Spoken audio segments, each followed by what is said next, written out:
Okay. So here we see some chips, and these chips are called ICs. IC stands for integrated circuits. Okay, so inside these circuits contains from thousands of transistors to even millions of transistors.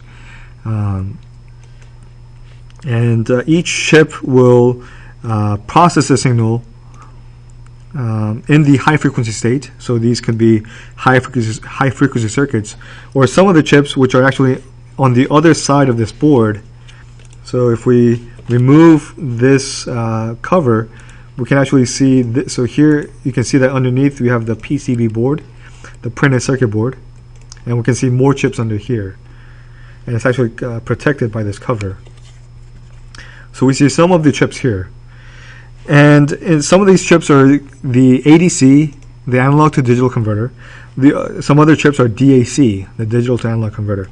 Also, you have power management chips to maximize the efficiency of the power consumption of the battery, because you have different functions going on. You're looking at videos, you're communicating, text messages, cameras, lights, all sorts of functions are happening at the same time or at different times. So the power management chip is a very, very important component of the motherboard, which is actually on the other side of this board, which I will show later. Okay, so let's look at some of these other components. So the main question here is why do we have all of these small rectangular pieces, these resistors, inductors, and capacitors? Why do we have all of this? And the main reason for having this is called impedance matching.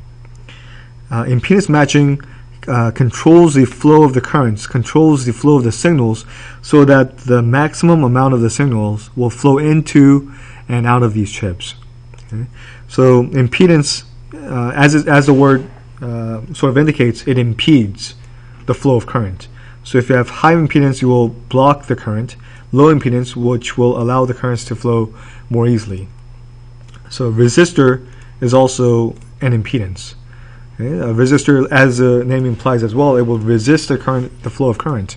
So if you have a high resistor or a low resistor, you can control the signals, and that's the basic idea of resistors, inductors, and capacitors. You're controlling the signal by controlling the impedance.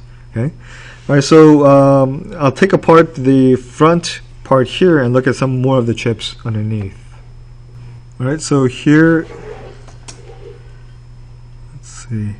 Okay, we can identify a few other components. Over here, this is the vibrator, and this is the camera, this is the flash, and for the flash to work, it requires several capacitors to store the charge, and then all of the stored charge is released at the same time, which creates that bright flash. Okay, so these are some of the other components here, and then let's look at some other components. Right. For example, here we see the speaker, and this is where the speaker is. You have the contacts over here, and on the other side of the phone, you can see where the signal is outputted. Okay.